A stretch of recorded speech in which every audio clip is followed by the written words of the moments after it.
Hello, नमस्कार दोस्तों। आज हम बात करेंगे जियो फाइनेंस स्टॉक के बारे में और जानेंगे इसके इम्पोर्टेंट नए टारगेट के बारे में। लगातार मैं इस स्टॉक के ऊपर वीडियो बनाते हुए चल रहा हूं और स्टॉक में मैं आपसे बार-बार बता रहा हूं कि स्टॉक की जो लास्ट की जो 4-5 कैंडल होती है, उस पे आप ज़्यादा कंसंट्रेट करिए क्योंकि स्टॉक का जो मूवमेंट है वही हमें बताती है और साथ ही इस वीडियो में भी हम फिर से एनालिसिस करके आपको बताएंगे कि अभी जो स्टॉक ने हाई बनाया है, क्या ये स्टॉक अगर ऊपर की तरफ जाता है तो हमें कहाँ तक का वेट करना चाहिए और किस तरह से आपको पुराने सपोर्ट और टारगेट मिलेंगे, वो हम यहाँ पर चर्चा करेंगे। तो सबसे पहले मैं यहाँ पर आपको दिखा देता हूँ कि जो हमारा अभी का जो लेटेस्ट जो हाई था, यहाँ पर बना था और स्टॉक ने इसको ब्रेक करके एक नया हाई आज के दिन बनाया है और ये मैं आपको बार-बार बता रहा था कैंडल के माध्यम से और अच्छे से एक्सप्लेन भी कर रहा था। अब यहाँ पर ये जो हाई था ये तो ब्रेकआउट हो गया और मैंने आपसे कहा था कि स्टॉक ने इस हाई को बनाने के बाद जो लो बनाया था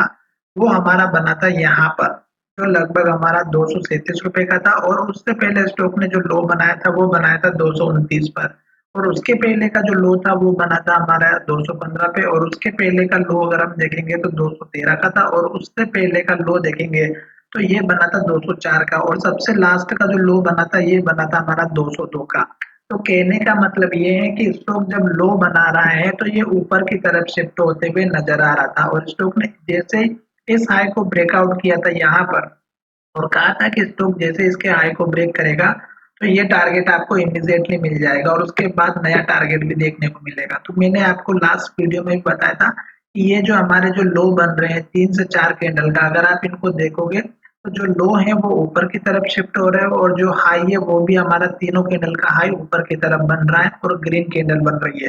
तो बताया था कि जब भी स्टॉक इस हाई लेवल को ब्रेक करेगा जो हमारा यहाँ पर भी बना हुआ था, इसको जैसे ही ब्रेकआउट करेगा आपको पहला टारगेट यहाँ पर यही मिलने वाला है और ये टारगेट के साथ में स्टॉक ने आज बम्पर जो है टारगेट दिए हैं। तो लगभग आज जो हाई बना है वो आप अगर देखेंगे तो 295 का और स्टॉक ने हाई के पास ही क्लोजिंग दी है। तो कल भी स्टॉक में एक अप ट्रेंड देखने को मिल सकता है और आशा ये रहेगी कि आज स्टॉक में जो ट्रेडिंग हुई है उसके बेस में डिलीवरी का परसेंटेज थोड़ा सा कम है तो हो सकता है कि स्टॉक कल हाई भी जाए, हाई नया हाई बनाए इस हाई को ब्रेक करके और शायद थोड़ा सा गिरावट भी आ जाए। तो इस बात का ध्यान रखिएगा। अब बात करेंगे कि स्टॉक अगर ऊपर जाने के बाद जब नीचे आएगा तो उस केस में सपोर्ट लेवल कौन सा रहेगा। तो ये जो मैंने ये हाई बनाया है और ये हाई बनाया ये आपका सपोर्ट लेवल रहेगा और दूसरा सपोर्ट लेवल रहेगा यहाँ पर हमारा इस कैंडल के हाई के आसपास का।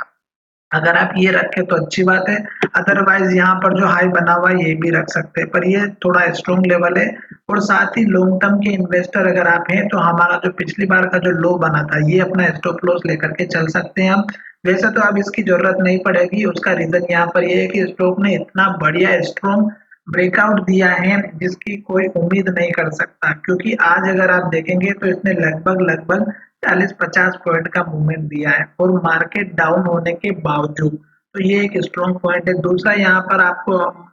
न्यूज भी देखने को मिली थी मुकेश अंबानी से रिलेटेड, डिज्नी और नेटफ्लिक्स वगैरह को उसने कुछ मर्जर के बारे में बात किया था, वो न्यूज का भी इसमें इफेक्ट देखने को मिला। पर ये स्टॉक और वो कंपनी का बिजनेस पूरा अलग है, ये पूरा अलग है। पर फिर भी हमारे लिए जो चांस है वो स्टॉक का अब सपोर्ट लेवल जो बनेगा वो हमारा इस रेंज के आसपास बनेगा जो लगभग 265 से 270 का रहेगा। अब बात करेंगे नए टारगेट की। नए टारगेट में आपको किस तरह से याद रखना है, सिंपल सी बात है। यहाँ पर देखिएगा 3 कैंडल बनी हुई है ग्रीन, तीनों कैंडल ने हाई को ब्रेक किया और इस कैंडल ने भी हाई को ब्रेक किया। अगर कल के दिन भी हाई ब्रेकआउट होता है और नया कैंडल ग्रीन बनता है और हाई के ऊपर क्लोजिंग होती तो हमें वेट करना है, जल्दबाजी बिल्कुल नहीं करनी है। जब तक स्टॉक हाई का ब्रेकआउट करता है तब तक वेट करना है। साथ ही आप हमारे साथ अगर जुड़े रहेंगे तो मैं आपको डेली बेस पर अपडेट करता रहूंगा और ये वीडियो भी आपकी एजुकेशन के लिए है। बाइंग सेलिंग की एडवाइस नहीं है, फिर भी ट्रेड करते तो अपने फाइनेंशियल एडवाइजर से कंसल्ट करें।